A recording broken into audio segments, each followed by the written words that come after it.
राम जी। हरियाणा के मुख्यमंत्री बंसीलाल ने बंबई की उस खूबसूरत हीरोइन के साथ में क्या किया कि वो उनको गालियां देते हुए कमरे से बाहर निकली थी। दोस्तों, इस कहानी की शुरुआत, सच्ची घटना की शुरुआत करता हूं, आपको लिए चलता हूं हरियाणा के भिवानी जिले के गांव गोलागढ़ के अंदर। साल 1927 के अंदर भिवानी जिले के गोलागढ़ गांव के अंदर एक बच्चे का नाम बंसीलाल रखा जाता है। 1927 में जन्मे बंसीलाल धीरे धीरे जब आगे बढ़ते हैं तो युवा अवस्था के अंदर लोहारू प्रजामंडल के सचिव नियुक्त होते हैं और जो राजनीति यहीं से उनके खून में चली जाती है। उसके बाद भिवानी बार एसोसिएशन के अध्यक्ष वो बनते हैं, यानी वकील के रूप में अपना काम करते हैं। और धीरे धीरे वो साल जब आती है कि गुलजार लाल नंदा के सहयोग से साल 1968 के अंदर मात्र 41 साल की उम्र में हरियाणा प्रदेश के सबसे युवा मुख्यमंत्री के रूप में काम करते हैं। इस सच्ची घटना के दूसरे भाग में आपको प्रवेश करवाता हूं, आपको लिए चलता हूं वर्तमान पाकिस्तान के लाहौर प्रांत के अंदर। इसी लाहौर के अंदर साल 1929 के अंदर एक अभिनेता का जन्म होता है जिसका नाम सुनील दत्त रखा जाता है। आपको पता है 1947 के अंदर भारत और पाकिस्तान के जब टुकड़े होते हैं तो उसके बाद दत्त जो परिवार जो है वो हरियाणा प्रदेश के उत्तरी हरियाणा के यमुनानगर जो है यमुनानगर जिले के मंडोली गांव के अंदर आकर बस जाता है।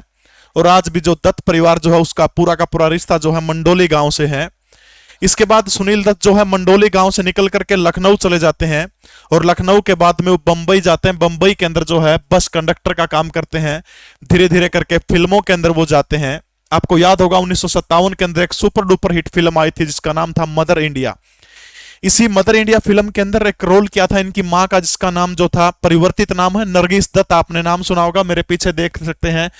अपने जमाने की एक खूबसूरत अदाकारा नरगिस दत्त के साथ में 1958 के अंदर वो शादी करते हैं। दत्त परिवार जो है इसका यमुनानगर से बेहद गहरा रिश्ता है। शायद वर्तमान समय में संजय दत्त के चाचा जो है वो इसी यमुनानगर के अंदर रहते हैं। अब उस घटना की तरफ लेके चलता हूं आपको कि बंसीलाल को क्यों गाली देते हुए कमरे से बाहर निकलती हैं नरगिस दत्त, यानी संजय दत्त की मां, सुनील दत्त की पत्नी। 1968 के अंदर बंसीलाल हरियाणा प्रदेश के सबसे युवा मुख्यमंत्री बनते हैं और मुख्यमंत्री बने हुए मात्र 2 साल हुए थे।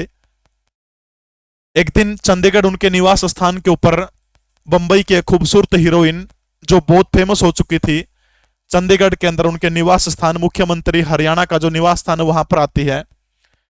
प्रधान सचिव जो थे मुख्यमंत्री के, उन्होंने एक संदेशा भेजा बंसीलाल को कि बंबई के एक बहुत खूबसूरत अदाकारा, अपने जमाने की और वर्तमान की खूबसूरत अभिनेत्री और इनके पति जो है वो वर्तमान समय में कांग्रेस के सांसद हैं बंबई महाराष्ट्र से, वो आपसे मिलना चाहती है।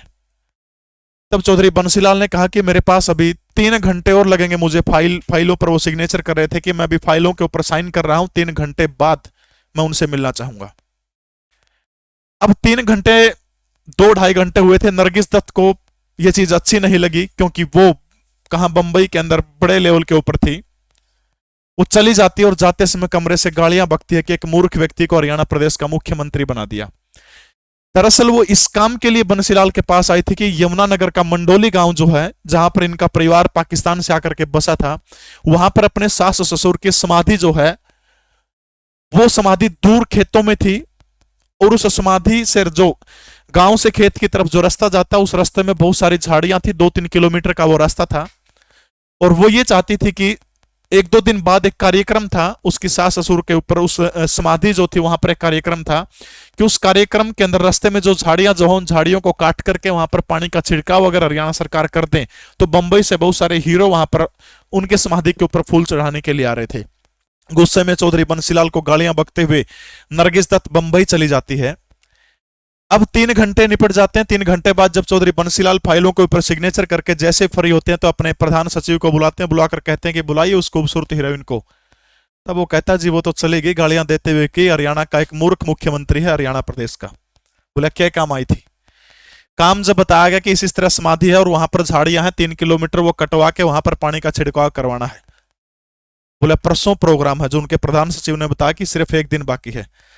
तब चौधरी बंसीलाल ने आदेश दिया उनको कि झाड़ियां नहीं कटवानी, झाड़ियां कटवा के तुरंत मिट्टी डलवा के रोड चाहिए मुझे रात रात में, वहां पर 3 किलोमीटर तक का पक्का रोड तारकोल डाल के एकदम फ्रेश चाहिए। पसीने आगे प्रशासन को, लेकिन रातों रात काम करके 24 घंटे के अंदर जो है मंडोली गांव से जहां तक वो जो समाधि जो थी वहां तक पूरा का पूरा रोड बनवा दिया। अब अगले दिन सुबह जो है बंबई से वो चले हुए थे, कहीं होटल वगैरह में रुके हुए थे। जैसे ही वो गांव से होते हुए समाधि की तरफ वहां जाने लगे तो देखा यार रोड है, लेकिन बड़े लोगों सोचा किसी ने पता नहीं क्या बना दिया होगा। नरगिस दत्त अपने जो कार्यक्रम था कार्यक्रम करके चले जाते हैं। दोस्तों आपको याद होगा कि 1975 के अंदर इंदिरा गांधी जब हिंदुस्तान की प्रधानमंत्री हुआ करती थी तब इमरजेंसी लगी थी, आपातकाल इंदिरा गांधी ने लगाया था। और उसी आपातकाल के दौर में चौधरी बंसीलाल 1968 से 1975 तक हरियाणा प्रदेश के मुख्यमंत्री थे। बाद में उनसे इस्तीफा ले लिया जाता है और उनको भारत का रक्षा मंत्री बना दिया जाता है। जैसे ही आपातकाल समाप्त होता है उसी के दौरान बंसीलाल को राज्यसभा का सदस्य नियुक्त कर दिया जाता है। सौभाग्य की बात देखिए, एक दिन राज्यसभा के अंदर चौधरी बंसीलाल गए हुए हैं और उधर से नरगिस दत्त जो संजय दत्त की मां वो भी राज्यसभा की सांसद है। और सौभाग्य से दोनों की चेयर जो थी राज्यसभा के अंदर बिल्कुल पास पास हैं। ऐसे ही बातों बातों में पूछ लिया कि आप कहा कि मैं हरियाणा से हूं। तब नरगिस दत्त उनको कहती है कि यार एक ऐसा मूर्ख मुख्यमंत्री बनाया था हरियाणा का तो कि मैं कांग्रेस सांसद की पत्नी होते हुए और इतनी बड़ी अभिनेत्री होते हुए उनसे मिलने गई थी, मुझे मिलने का टाइम नहीं दिया। चौधरी बंसीलाल बोले कि क्या काम था आपको उस मूर्ख व्यक्ति से? बोला काम तो कुछ नहीं था, बस वो झाड़ियां कटवानी थी, झाड़ियां कटवा के समाधि तक जाना था, पानी का छिड़काव करवाना था। बोले मैडम रोड तो बनवा दिया था एक की रात में। बोले अच्छा उसे ना बनवाया था? बोले हाँ उसे ना बनवाया था। तब नरगिस दत्त कहती है कहाँ रहते हैं, मुझे मिलना है। बोला जी वो मैं हूं। ऐसे थे हरियाणा प्रदेश के मुख्यमंत्री चौधरी बंसीलाल। दोस्तों ये सच्ची घटना आपको कैसी लगी कमेंट जरूर करिएगा और इस चैनल को सब्सक्राइब लाइक जरूर करें। जय हिंद, भारत माता की जय।